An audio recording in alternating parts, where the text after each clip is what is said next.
അപ്പോൾ ഇന്നത്തെ വീഡിയോയിൽ നിങ്ങൾക്ക് കാണിച്ചു തരാൻ പോകുന്നത് വീഡിയോഗ്രാഫിയിലെ ബേസിക് സെറ്റിങ്സിനെ കുറിച്ചാണ്. അതായത് ISO, FPS, ഷട്ടർ സ്പീഡ്, അതുപോലെ തന്നെ വൈറ്റ് ബാലൻസ്, ഇതിനെക്കുറിച്ചൊക്കെയാണ് ഈ ഒരു വീഡിയോയിൽ നിങ്ങൾക്ക് കാണിച്ചു തരാൻ പോകുന്നത്. സോ നമുക്ക് നേരെ വീഡിയോയിലോട്ട് പോകാം.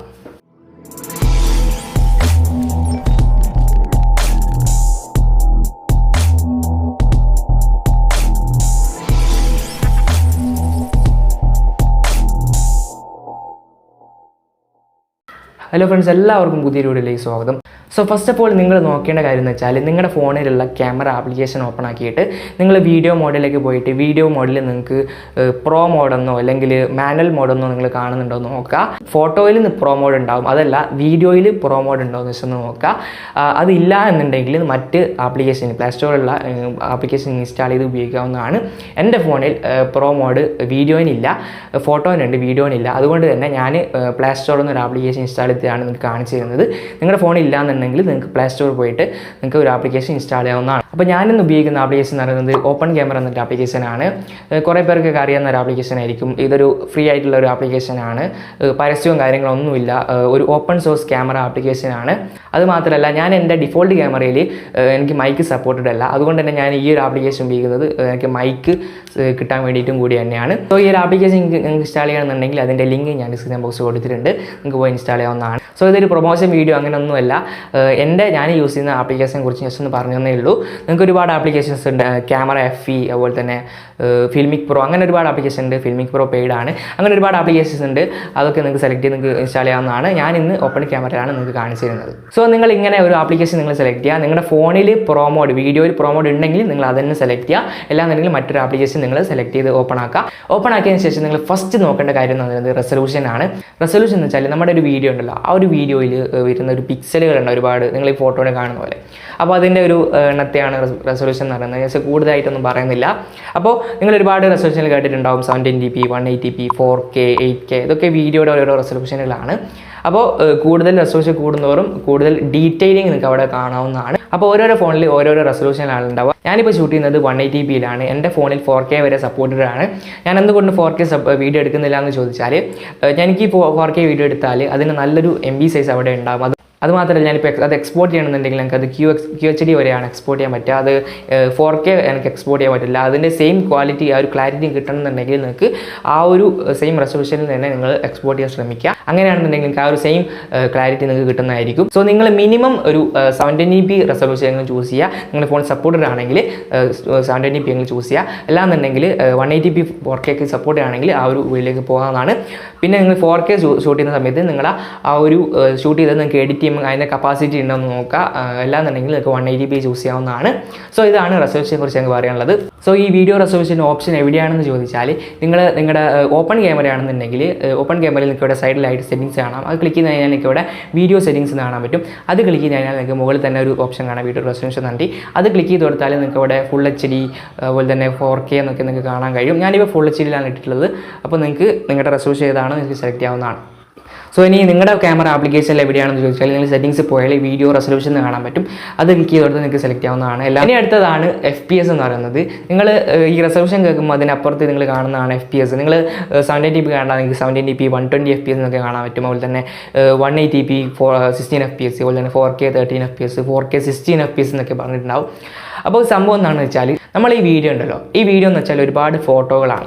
അതായത് ഞാനിപ്പോൾ ഇവിടത്തേക്ക് ഇങ്ങനെ പോകുമ്പോൾ അതിങ്ങനെ ഒരുപാട് ഫോട്ടോകൾ എടുത്തിട്ടുള്ളതാണ് ഒരു വീഡിയോ എന്ന് പറയുന്നത്. ഇപ്പോൾ ഒരു സ്ലൈഡ് ഷോ ഉണ്ടല്ലോ, അതാണ് സംഭവം ഒരു വീഡിയോ എന്ന് പറയുന്നത്. അപ്പോൾ ഈ FPS എന്ന് വെച്ചാൽ ഫ്രെയിം പെർ സെക്കൻഡ് എന്നാണ് അതിൻ്റെ ഫുൾ നെയിം. അതായത് ഒരു സെക്കൻഡിൽ എത്ര ഫ്രെയിമുകൾ കാണിക്കുന്നു എന്നുള്ളതാണ്. അതായത് ഞാനിപ്പോൾ ഇവിടുന്ന് താഴോട്ടേക്ക് ഇങ്ങനെ കൈ നീക്കുക, അതൊരു സെക്കൻഡാണെന്ന് വിചാരിച്ചു. അപ്പോൾ ഇത് ഇവിടുന്ന് ഇങ്ങനെ താഴോട്ടേക്ക് നീക്കുമ്പോൾ ഞാനിപ്പോൾ എടുക്കുന്നത് 13 FPS ആണ്. അങ്ങനെ 13 FPS ആണെന്നെങ്കിൽ ഞാനിപ്പോൾ ഇവിടുന്ന് ഇങ്ങനെ താഴോട്ടേക്ക് നീക്കുമ്പോൾ 30 ഫ്രെയിമുകളാണ് ഇവിടുന്ന് ഇങ്ങനെ 30 ഫോട്ടോകളാണ് ഇവിടുന്ന് ഇങ്ങനെ എടുക്കുന്നത്. അപ്പോൾ ഞാനത് 16 FPS ആണെങ്കിൽ അവിടെ 60, 1, 2, 3, 4 അങ്ങനെ 60 ഫോട്ടോ ആയിരിക്കും അവിടെ എടുക്കുന്നത്. 120 ആണെങ്കിൽ 120 ഫോട്ടോ ആയിരിക്കും ഇവിടെ എടുക്കുന്നത്. സോ ഞാനിപ്പോൾ എക്സാമ്പിളായിട്ട് ഞാനിപ്പോൾ ഈ ഒരു വീഡിയോ നിങ്ങൾ കാണാം. ഇപ്പോൾ 720pയിൽ 13 FPS'ലൊരു വീഡിയോ ആണ് ഇപ്പോൾ കാണുന്നത്. നിങ്ങളിപ്പോൾ കണ്ടുകൊണ്ടിരിക്കുന്നത് 720pയിൽ 120 FPS'ലൊരു വീഡിയോ. നല്ലൊരു സ്മൂത്ത് ആയിരിക്കും നിങ്ങൾക്ക് അവിടെ കാണാൻ പറ്റുന്നത്. സോ കൂടുതൽ FPS ഉണ്ടാകുമ്പോൾ കൂടുതൽ സ്മൂത്ത് ആയിരിക്കും. അതുമാത്രമല്ല നിങ്ങൾ അത് എഡിറ്റ് ചെയ്യുന്ന സമയത്ത് നിങ്ങൾക്ക് കൂടുതൽ സ്ലോ മോഷൻ ആക്കാൻ പറ്റുന്നതാണ്. നോർമലി ഒരു വീഡിയോ ഷൂട്ട് ചെയ്യുന്ന സമയത്ത് ഒരു 13 FPS-ലാണ് ആ ഒരു നോർമലി ഒരു വീഡിയോ ഷൂട്ട് ചെയ്യുന്നത്. സാധാരണ സിനിമയൊക്കെ ഷൂട്ട് ചെയ്യുന്നത് വെച്ചാൽ 24 FPS-ലാണ്. മാത്രമല്ല സ്ലോ മോഷൻ എടുക്കുമ്പോൾ മിനിമം അതിൽ 16 FPS ആയിരിക്കും ഉണ്ടാവുക.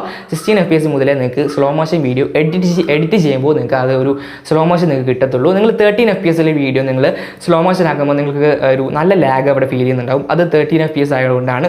അത് 16 FPS ആണെങ്കിൽ കുറച്ച് നല്ലൊരു സ്ലോ മോഷൻ നിങ്ങൾക്ക് കിട്ടുന്നതായിരിക്കും. അത് 120 FPS ആണെങ്കിൽ കൂടുതൽ സ്ലോ മോഷൻ നിങ്ങൾക്ക് അവിടെ കിട്ടുന്നതായിരിക്കും. സോ നിങ്ങൾക്ക് നല്ലൊരു സ്മൂത്ത് വീഡിയോ എടുക്കുകയാണെന്നുണ്ടെങ്കിൽ നിങ്ങൾക്ക് FPS കൂട്ടാവുന്നതാണ്.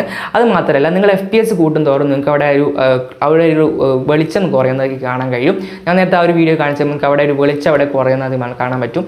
സോ നിങ്ങൾക്ക് വീഡിയോ എടുക്കുന്ന സമയത്ത് FPS കൂടുതലിട്ട് വീഡിയോ എടുക്കണമെന്നുണ്ടെങ്കിൽ നിങ്ങൾ നല്ലൊരു ലൈറ്റുള്ള സമയത്ത് നിങ്ങൾ എടുക്കാൻ ശ്രമിക്കുക. എന്നാൽ നിങ്ങൾക്ക് നല്ലൊരു സ്മൂത്ത് വീഡിയോ നിങ്ങൾക്ക് അവിടെ കിട്ടുന്നതായിരിക്കും. അപ്പോൾ ഈ FPS ഓപ്ഷൻ എവിടെയാണെന്ന് ചോദിച്ചാൽ നിങ്ങളുടെ ഡിഫോൾട്ട് ക്യാമറ ഒരു സെറ്റിംഗ്സ് ആണെന്നുണ്ടെങ്കിൽ നിങ്ങൾക്ക് അവിടെ 180p 16 FPS എന്നുപോലെ 180p 13 FPS എന്നൊക്കെ കണ്ടിട്ട് റെസൊല്യൂഷൻ അവിടെ തന്നെ കാണാൻ പറ്റും. അതുപോലെ നിങ്ങൾ ഈ ഓപ്പൺ ക്യാമറ ആണെന്നുണ്ടെങ്കിൽ നിങ്ങൾക്ക് സെറ്റിംഗ്സ് ക്ലിക്ക് ചെയ്തതിന് ശേഷം വീഡിയോ സെറ്റിംഗ്സിൽ പോയതിനു ശേഷം നിങ്ങൾക്ക് അടിയിലായിട്ട് സ്ക്രോൾ ചെയ്ത് കഴിഞ്ഞാൽ നിങ്ങൾക്ക് അവിടെ അടിയിലായിട്ട് video FPS frame per second നിങ്ങൾക്ക് കാണാൻ കഴിയും. അതൊന്ന് ക്ലിക്ക് ചെയ്ത് കൊടുത്താൽ നിങ്ങൾക്ക് ആ ഒരു FPS സെലക്ട് ആവുന്നതാണ്. സോ ഇനി അടുത്തതാണ് എക്സ്പോഷർ. എല്ലാവർക്കും അറിയുന്ന സംഭവമാണ്. അത് കൂട്ടുമ്പോൾ നല്ല വെളിച്ചം കൂടും, കുറക്കുമ്പോൾ അവർ വെളിച്ചം കുറയുന്നതാണ്. ഈ എക്സ്പോഷർ എന്ന് പറയുന്നത് ഒരു ബ്രൈറ്റ്നസ് കൂട്ടാൻ വേണ്ടിയിട്ടുള്ളൊരു സംഭവമാണ്.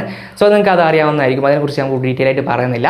ഇനി അടുത്തതാണ് ISO. നമ്മളധികവും കേൾക്കുന്ന ഒരു വാക്കായിരിക്കും ISO എന്ന് പറയുന്നത്. അപ്പോൾ ഈ ISO സംഭവം സെയിം തന്നെയാണ്. ഈ എക്സ്പോഷർ പോലെ തന്നെയാണ്. കൂട്ടുമ്പോൾ വെളിച്ചം കൂടുമ്പോൾ തന്നെ കുറക്കുമ്പോൾ അതിൻ്റെ ഒരു വെളിച്ചം കുറയും. അപ്പോൾ ഈ ISO എന്ന് വെച്ചാൽ ഒരു ആർട്ടിഫിഷ്യൽ ലൈറ്റാണ്. അതായത് ഒരു ശരിക്കുള്ള ലൈറ്റല്ല, അത് അതിൽ സോഫ്റ്റ്വെയറായി കൊണ്ടുവരുന്ന ഒരു ലൈറ്റാണിത്. സോ നിങ്ങൾ ISO കൂട്ടുമ്പോൾ നല്ല വെളിച്ചം കിട്ടുന്നതാണ്. പക്ഷേ ഈ ISO നിങ്ങൾ പരമാവധി കുറക്കാൻ ശ്രമിക്കുക. എന്തുകൊണ്ടാണെന്ന് വെച്ചാൽ നിങ്ങൾ ISO കൂട്ടുന്ന സമയത്ത് അവിടെ നിങ്ങൾക്ക് വീഡിയോയുടെ ക്വാളിറ്റി അവിടെ നഷ്ടപ്പെടും. നല്ലൊരു നോയ്സ് അല്ലെങ്കിൽ ഒരു ഗ്രെയിൻസ് നിങ്ങൾക്ക് അവിടെ ആ ഒരു വീഡിയോ ISO കൂട്ടുന്ന സമയത്ത് നിങ്ങൾക്ക് കാണാൻ കഴിയും. സോ നിങ്ങൾ ISO പരമാവധി കുറക്കാൻ ശ്രമിക്കുക. അപ്പോൾ ഈ ISOയുടെ ഓപ്ഷൻ നോക്കുകയാണെന്നുണ്ടെങ്കിൽ ഇപ്പോൾ ഈ ഓപ്പൺ ക്യാമറ ആപ്ലിക്കേഷൻ ആണെന്നുണ്ടെങ്കിൽ അതിൽ നിങ്ങൾക്ക് എക്സ്പോഷറിൻ്റെ ആ ഒരു ബട്ടൺ ക്ലിക്ക് ചെയ്തതിന് ശേഷം നിങ്ങൾക്ക് അവിടെ മാനുവൽ എന്ന് കാണാൻ പറ്റും, M എന്ന് കാണാൻ പറ്റും. അതൊന്ന് ക്ലിക്ക് ചെയ്ത് കൊടുത്താൽ നിങ്ങൾക്ക് അവിടെ ഫസ്റ്റ് തന്നെ നിങ്ങൾക്ക് ഇവിടെ ISOയുടെ ഓപ്ഷൻ കാണാം. അതൊന്ന് കൂട്ടിയാലും കുറച്ചാൽ നിങ്ങൾക്ക് ISO കൂട്ടാനും കുറക്കാനൊക്കെ കഴിയുന്നതാണ്. അത് നിങ്ങളുടെ രീതിയിൽ അഡ്ജസ്റ്റ് ചെയ്ത് വെക്കുക. അതല്ല ഈ ഓപ്പൺ ക്യാമറ ആപ്ലിക്കേഷൻ അല്ലാന്നുണ്ടെങ്കിൽ വേറെ ആപ്ലിക്കേഷൻ ആണെങ്കിൽ അതിൽ നിങ്ങൾക്ക് ISO കാണാൻ കഴിയും. അവിടെ നിങ്ങൾക്ക് ക്ലിക്ക് ചെയ്ത് എക്സ്പോഷർ ISO നിങ്ങൾക്ക് കൂട്ടാനും കുറക്കാൻ കഴിയുന്നതാണ്. അപ്പോൾ ഇനി അടുത്തതാണ് ഷട്ടർ സ്പീഡ് എന്ന് പറയുന്നത്. ഷട്ടർ സ്പീഡ് എന്ന് വെച്ചാൽ നമ്മൾ നേരത്തെ പറഞ്ഞ പോലെ തന്നെ ഇതും വെളിച്ചം കൂട്ടുന്നതും കുറക്കുന്നതൊക്കെ തന്നെയാണ്. പക്ഷേ ഈ ഷട്ടർ സ്പീഡ് എന്ന് വെച്ചാൽ നമ്മളിപ്പോൾ ഒരു മോഷൻ വീഡിയോസൊക്കെ എടുക്കുന്നു. അപ്പോൾ ഞാനിപ്പോൾ സ്ലോ മോഷനിൽ നടക്കുന്ന വീഡിയോയോ അല്ലെങ്കിൽ ഒരു കാർ പോകുന്ന ഒരു ബൈക്ക് പോകുന്നൊക്കെ ഒരു വീഡിയോ എടുക്കുന്ന ഒരു മോഷൻ ആയിട്ടുള്ളൊരു ഒബ്ജക്റ്റ് മൂവ് ചെയ്യുന്നൊരു വീഡിയോ എടുക്കുകയാണെന്നുണ്ടെങ്കിൽ നിങ്ങൾക്ക് ഷട്ടർ സ്പീഡ് കൂടുതൽ ഇട്ടിട്ട് വീഡിയോ എടുക്കാനായിരിക്കും നല്ലത്. അങ്ങനെയാണെങ്കിൽ കൂടുതൽ മോഷൻ വീഡിയോസ് കുറച്ചും കൂടി നല്ല രീതിയിൽ നിങ്ങൾക്ക് കാണാൻ കഴിയും. സോ ഷട്ടർ സ്പീഡ് നിങ്ങൾക്ക് കൂട്ടുന്ന സമയത്ത് മോഷൻ വീഡിയോസ് നിങ്ങൾക്ക് എടുക്കാൻ കഴിയും. സോ അത് കുറക്കുന്ന സമയത്ത് അവിടെ വെളിച്ചം കുറയുക, അതുപോലെ തന്നെ മോശം വീഡിയോസ് കുറച്ച് ബ്ലറായിട്ടായിരിക്കും ഇവിടെ കാണാൻ കഴിയുക. സോ നിങ്ങൾ ഈ രണ്ട് വീഡിയോ നിങ്ങൾ കണ്ടു നോക്കുക, നിങ്ങൾക്ക് കാണാൻ കഴിയും ഷട്ടർ സ്പീഡ് കൂട്ടിയാലും കുറച്ചാലുള്ള ഡിഫറൻസ്. സോ ഇതാണ് ഷട്ടർ സ്പീഡ് എന്ന് പറയുന്നത്. അപ്പോൾ ഈ ഷട്ടർ സ്പീഡിൻ്റെ ഓപ്ഷൻ എവിടെയാണെന്ന് വെച്ചാൽ ഈ ഓപ്പൺ ക്യാമറ നോക്കുകയാണെന്നുണ്ടെങ്കിൽ നിങ്ങൾക്ക് അടിയിലായിട്ട് എക്സ്പോഷർ ഓപ്ഷൻ ക്ലിക്ക് ചെയ്തിട്ട് നേരത്തെ ക്ലിക്ക് ചെയ്ത പോലെ തന്നെ മാനുവൽ ക്ലിക്ക് ചെയ്താൽ നിങ്ങൾക്ക് ഫസ്റ്റ് ISO കാണും. അതിൻ്റെ അടിയിലായിട്ട് നിങ്ങൾക്ക് ഈ പറഞ്ഞ ഷട്ടർ സ്പീഡ് കാണാൻ കഴിയുന്നതാണ്. അതിലെ മറ്റ് ക്യാമറ ആപ്ലിക്കേഷൻ ആണെന്നുണ്ടെങ്കിൽ നിങ്ങൾക്ക് അടിയിലായിട്ട് തന്നെ ഷട്ടർ സ്പീഡ് എന്ന് കാണാൻ കഴിയും. സോ അത് നിങ്ങൾക്ക് അങ്ങോട്ടും ഇങ്ങോട്ടും നോക്കിയിട്ട് നിങ്ങളുടെ രീതിയിൽ സെലക്ട് ചെയ്യാവുന്നതാണ്. അപ്പോൾ ഇനി അടുത്തതാണ് വൈറ്റ് ബാലൻസ് പറയുന്നത്. അപ്പോൾ ഈ വൈറ്റ് ബാലൻസ് നമ്മൾ കൂട്ടിയാൽ നമുക്ക് നല്ല രീതിയിൽ ബ്ലൂയിഷ് ടിൻറ്റ് കാണാൻ കഴിയും. അതുപോലെ തന്നെ കുറച്ചാൽ നല്ല രീതിയിൽ നിങ്ങൾക്ക് ഒരു ഓറഞ്ച് ടിൻറ്റ് നിങ്ങൾക്ക് കാണാൻ കഴിയും. സോ അതെന്താണെന്ന് വെച്ചാൽ നിങ്ങളുടെ വീഡിയോയിലുള്ള ആ ഒരു വൈറ്റ് നിങ്ങൾക്ക് അഡ്ജസ്റ്റ് ചെയ്യാൻ പറ്റും. അതാണ് വൈറ്റ് ബാലൻസ് എന്ന് പറയുന്നത്. അപ്പോൾ ഈ വൈറ്റ് ബാലൻസിൻ്റെ ഓപ്ഷൻ എവിടെയാണെന്ന് വെച്ചാൽ ഈ ഓപ്പൺ ക്യാമറ ആപ്ലിക്കേഷൻ ആണെന്നുണ്ടെങ്കിൽ നിങ്ങൾ ചെയ്യണമെന്ന് വെച്ചാൽ അതിൽ നിങ്ങൾക്ക് 3 ഡോട്ട്സ് ക്ലിക്ക് ചെയ്തതിന് ശേഷം നിങ്ങൾ അടിയിലോട്ട് പോയാൽ നിങ്ങൾക്ക് അവിടെ വൈറ്റ് ബാലൻസ് എന്നൊരു ബട്ടൺ കാണാം. അത് ഒന്ന് ക്ലിക്ക് ചെയ്ത് കൊടുത്താൽ നിങ്ങൾക്ക് അവിടെ ഒരുപാട് ഓപ്ഷൻ കാണാം. അതിൽ മാനുവൽ എന്ന് കാണാൻ പറ്റും. ആ മാനുവൽ ബട്ടൺ ക്ലിക്ക് ചെയ്ത് കൊടുത്താൽ നിങ്ങൾക്ക് അവിടെ അവിടെ ഞാനിപ്പോൾ പറഞ്ഞ പോലെ തന്നെ എക്സ്പോഷർ ക്ലിക്ക് ചെയ്തിട്ട് മാനുവൽ മോഡ് ക്ലിക്ക് ചെയ്താൽ നിങ്ങൾക്ക് അവിടെ ഷട്ടർ സ്പീഡ് കാണും, ISO കാണും. അതിൻ്റെ അടിയിലായിട്ട് നിങ്ങൾക്ക് വൈറ്റ് ബാലൻസ് കാണാൻ പറ്റും. അത് നിങ്ങൾ കൂട്ടാലും കുറച്ചാലും നിങ്ങൾക്ക് നിങ്ങളുടെ രീതിയിൽ വൈറ്റ് നിങ്ങൾക്ക് അഡ്ജസ്റ്റ് ചെയ്യാവുന്നതാണ്. സോ ഇനി അടുത്തതാണ് ഫോക്കസ് മോഡ്. അതായത് നിങ്ങളുടെ ആ ഒരു വീഡിയോയിലെ ബ്ലറിങ് മോഡ് ആ ഒരു സെറ്റിങ്സ് നിങ്ങൾക്ക് അങ്ങോട്ടും ഇങ്ങോട്ടും കുറച്ച് കഴിഞ്ഞാൽ ആ ഒരു ബ്ലർ നിങ്ങൾക്ക് അഡ്ജസ്റ്റ് ചെയ്യാൻ വേണ്ടിയിട്ടുള്ള ഒരു ഓപ്ഷനാണ് ഫോക്കസ് മോഡ് എന്ന് പറയുന്നത്. അപ്പോൾ ഈ ഫോക്കസ് ഓപ്ഷൻ എവിടെയാണെന്ന് വെച്ചാൽ ഓരോരോ ആപ്ലിക്കേഷനിൽ ഓരോ രീതിയിലായിരിക്കും. അപ്പോൾ ഈ ഓപ്പൺ ക്യാമറയിലെ ആപ്ലിക്കേഷൻ നോക്കുകയാണെന്നുണ്ടെങ്കിൽ നിങ്ങൾക്ക് 3 ഡോട്ട്സ് ക്ലിക്ക് ചെയ്തതിന് ശേഷം നിങ്ങൾക്ക് അവിടെ മുകളിലായിട്ട് തന്നെ ഒരുപാട് ഓപ്ഷൻ കാണാൻ പറ്റും. അതിൽ നിങ്ങൾക്ക് ഒരു പൂവിൻ്റെ ഒരു ഐക്കൺ കാണാൻ പറ്റും. അതിലൊന്ന് ക്ലിക്ക് ചെയ്ത് കൊടുത്താൽ നിങ്ങൾക്ക് മാക്രോ ഫോക്കസ് ആയിരിക്കും. ആ ഒരു മോഡ് ഉപയോഗിച്ചിട്ട് നിങ്ങൾക്ക് അരിയത്തുള്ളതൊക്കെ നിങ്ങൾക്ക് നല്ല രീതിയിൽ ഫോക്കസ് ചെയ്യാൻ പറ്റുന്നതാണ്. അതുപോലെ തന്നെ ഒരുപാട് ഓപ്ഷനുകളുണ്ട്. ഇൻഫിനിറ്റി ഫോക്കസ്, അങ്ങനെ ഒരുപാട് ഓപ്ഷനുണ്ട്. അതിൽ നിങ്ങൾക്ക് അവസാനമായിട്ട് ഒരു മാനുവൽ ഫോക്കസ് കാണാൻ പറ്റും, എന്ന് കണ്ടിട്ട് അതിലൊന്ന് ക്ലിക്ക് ചെയ്ത് കൊടുത്താൽ നിങ്ങൾക്ക് അഡ്ജസ്റ്റ് ചെയ്യാൻ പറ്റും ഫോക്കസ് ലെവൽ. നിങ്ങൾക്ക് അങ്ങനെ ഫോക്കസ് നിങ്ങളുടെ രീതിയിൽ അഡ്ജസ്റ്റ് ചെയ്യാൻ പറ്റുന്നതാണ്. സോ ഇനി അടുത്തതാണ് സ്റ്റെബിലൈസേഷൻ. നമ്മളിപ്പോൾ ഒരു വീഡിയോ എടുക്കുന്ന സമയത്ത് ആ ഒരു വീഡിയോ സ്റ്റേബിൾ അല്ല എന്നുണ്ടെങ്കിൽ, അത് ദിവസം കുലുക്കൊക്കെ ഉണ്ടെന്നുണ്ടെങ്കിൽ ആ ഒരു വീഡിയോ നമുക്ക് കാണാൻ ജസ്റ്റ് ഒന്ന് ഒരു തോന്നത്തില്ലായിരിക്കും. സോ നിങ്ങൾ വീഡിയോ എടുക്കുമ്പോൾ നല്ലൊരു സ്റ്റെബിലൈസേഷനിലൊരു വീഡിയോ എടുക്കാൻ ശ്രമിക്കുക. സോ സ്റ്റെബിലൈസേഷനും ഒരുപാട് സെറ്റിംഗ്സ് ഉണ്ട്. നിങ്ങൾ ഓരോരോ ഫോണിലും ഓരോരോ സ്റ്റെബിലൈസേഷൻ ആയിരിക്കും ഉണ്ടാവുക. സോ ഒരു മിഡ് റേഞ്ച് ഫോണുകളൊക്കെ ആണെന്നുണ്ടെങ്കിൽ നിങ്ങൾക്ക് EIS എന്നുള്ളൊരു സ്റ്റെബിലൈസേഷൻ ആണെങ്കിൽ കാണാൻ കഴിയുക. അതുപോലെ തന്നെ നിങ്ങൾക്ക് ഫ്ലാഗ്ഷിപ്പ് ഫോണുകളൊക്കെ നിങ്ങൾക്ക് OIS എന്നുള്ളൊരു സ്റ്റെബിലൈസേഷൻ കാണാൻ കഴിയുക. അപ്പോൾ ഈ EISും OIS എന്താണെന്ന് വെച്ചാൽ, EIS എന്താണെന്ന് വെച്ചാൽ ഇലക്ട്രോണിക് ഇമേജ് സ്റ്റെബിലൈസേഷൻ ആണ്. അതായത് ഈ സോഫ്റ്റ്വെയർ പരമായിട്ടുള്ള ഒരു സ്റ്റെബിലൈസേഷനാണ് ഈ EIS എന്ന് പറയുന്നത്. അടുത്തത് OIS നോക്കുകയാണെന്നുണ്ടെങ്കിൽ ഒപ്റ്റിക്കൽ ഇമേജ് സ്റ്റെബിലൈസേഷൻ ആണ്. അതായത് നമ്മൾ മൂവ് ചെയ്യുന്ന സമയത്ത് അഥവാ ഷേക്കൊക്കെ വരുന്ന സമയത്ത് ഈ ക്യാമറ തന്നെ സ്റ്റെബിലൈസ് ചെയ്ത് ഇങ്ങനെ അങ്ങോട്ടും ഇങ്ങോട്ട് മൂവ് ചെയ്യുന്ന ഒരു സ്റ്റെബിലൈസേഷൻ ആണ് OIS എന്ന് പറയുന്നത്. അപ്പോൾ ഇതിൽ ഏറ്റവും ബെറ്റർ എന്ന് പറയുന്നത് OIS ആണ്.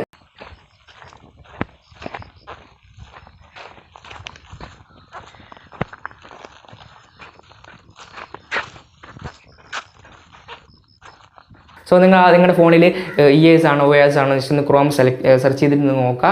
അതുണ്ടെന്നുണ്ടെങ്കിൽ സെറ്റിംഗ്സ് പോയിട്ട് നിങ്ങൾക്ക് എനാബിൾ ചെയ്യാവുന്നതാണ്. അപ്പോൾ ഈ സ്റ്റെബിലൈസേഷൻ്റെ ഓപ്ഷൻ എവിടെയാണെന്ന് വെച്ചാൽ EIS ആയാലും OIS ആയാലും അത് എവിടെയാണെന്ന് വെച്ചാൽ നിങ്ങളുടെ ഡിഫോൾട്ട് ക്യാമറയാണെന്നുണ്ടെങ്കിൽ സെറ്റിംഗ്സ് പോയാൽ നിങ്ങൾക്ക് അവിടെ ഒപ്റ്റിക്കൽ ഇമേജ് സ്റ്റെബിലൈസേഷനോ അല്ലെങ്കിൽ EIS ഇലക്ട്രോണിക് ഇമേജ് സ്റ്റെബിലൈസേഷൻ അവിടെ കാണാവുന്നതാണ്. എല്ലാ ഈ ഓപ്പൺ ക്യാമറയാണെന്നുണ്ടെങ്കിൽ നിങ്ങൾക്ക് സെറ്റിംഗ്സ് പോയതിന് ശേഷം വീഡിയോ സെറ്റിംഗ്സ് പോയാൽ നിങ്ങൾക്ക് അവിടെ സ്റ്റെബിലൈസേഷൻ കാണാൻ കഴിയും. അത് നിങ്ങൾക്ക് എനാബിൾ ചെയ്യാവുന്നതാണ്. എന്നാൽ നിങ്ങൾക്ക് നല്ലൊരു സ്റ്റെബിലൈസർ ആയിട്ടുള്ള വീഡിയോസ് എടുക്കാൻ കഴിയും. സോ നിങ്ങളൊരു സൂം ചെയ്യുന്ന വീഡിയോ ആണെന്നുണ്ടെങ്കിൽ നല്ല സേക്ക് കാണാം. സോ അതുകൊണ്ട് തന്നെ നിങ്ങൾ സ്റ്റേബിളായിട്ട് വീഡിയോ കിട്ടണമെന്നുണ്ടെങ്കിൽ പരമാവധി സൂം കുറച്ചിട്ട് അരിയത്ത് പോയിട്ട് വീഡിയോ എടുക്കാൻ ശ്രമിക്കുക. ജസ്റ്റ് ഒന്ന് ഞാൻ പറഞ്ഞു തന്നേ ഉള്ളൂ. സോ ഇത്രയൊക്കെയാണ് എനിക്ക് സ്റ്റെബിലൈസേഷനെ കുറിച്ച് പറയാനുള്ളൂ. ഇനി അടുത്ത് നിങ്ങൾ വീഡിയോ എടുക്കുന്ന സമയത്ത് സ്റ്റേബിളായിട്ടില്ല എന്നുണ്ടെങ്കിൽ അതിനുശേഷം നമുക്ക് ഇങ്ങനെ സ്റ്റെബിലൈസേഷൻ കൊണ്ടുവരാം എന്നുള്ളൊരു വീഡിയോ ഇതിന് മുമ്പ് ആയിട്ടിട്ടുണ്ട്. അതിൻ്റെ വീഡിയോയുടെ ലിങ്ക് ഞാൻ ഡിസ്ക്രിപ്ഷൻ ബോക്സിലും അതിൽ മുകളിൽ ടാബിലും കൊടുത്തിട്ടുണ്ട്. നിങ്ങൾക്ക് അത് പോയി കാണാവുന്നതാണ്. സോ ഇത്രയൊക്കെയാണ് വീഡിയോഗ്രാഫിയിലെ ബേസിക് സെറ്റിംഗ്സിനെ കുറിച്ച്. സോ നിങ്ങൾക്ക് ഈ ഒരു വീഡിയോ ഇഷ്ടപ്പെട്ടിട്ടുണ്ടെങ്കിൽ ലൈക്ക് ചെയ്യുക, ഷെയർ ചെയ്യുക. അതുപോലെ തന്നെ ഈ ഒരു വീഡിയോയിൽ നിങ്ങൾക്ക് ഈ ഒരു കാര്യങ്ങളൊക്കെ അറിയാവുന്നുണ്ടെങ്കിൽ നിങ്ങൾക്ക് ഈ ഒരു വീഡിയോ കണ്ടിട്ട് എന്തെങ്കിലും കുറവുകൾ നിങ്ങൾക്ക് കണ്ടിട്ടുണ്ടെങ്കിൽ ആ ഒരു കാര്യം നിങ്ങൾ ഒന്ന് കമൻറ്റ് ചെയ്യുക. എനിക്കും അതുപോലെ തന്നെ വ്യൂവേഴ്സിനും അത് ഉപകാരമായിരിക്കും. അതുപോലെ തന്നെ ഈ വീഡിയോ പരമാവധി എല്ലാവർക്കും ഒന്ന് ഷെയർ ചെയ്യുക. അതുപോലെ തന്നെ ചാനൽ ഇഷ്ടപ്പെട്ടാൽ സബ്സ്ക്രൈബ് ചെയ്യാനും പുറത്തുള്ള ബെല്ലൈക്കൻ ക്ലിക്ക് ചെയ്തിട്ട് ഓൾ ബട്ടൺ ക്ലിക്ക് ചെയ്യാനും മറക്കരുത്. സോ നമുക്ക് അടുത്ത വീഡിയോ കാണാം. Thanks for watching. ബൈ.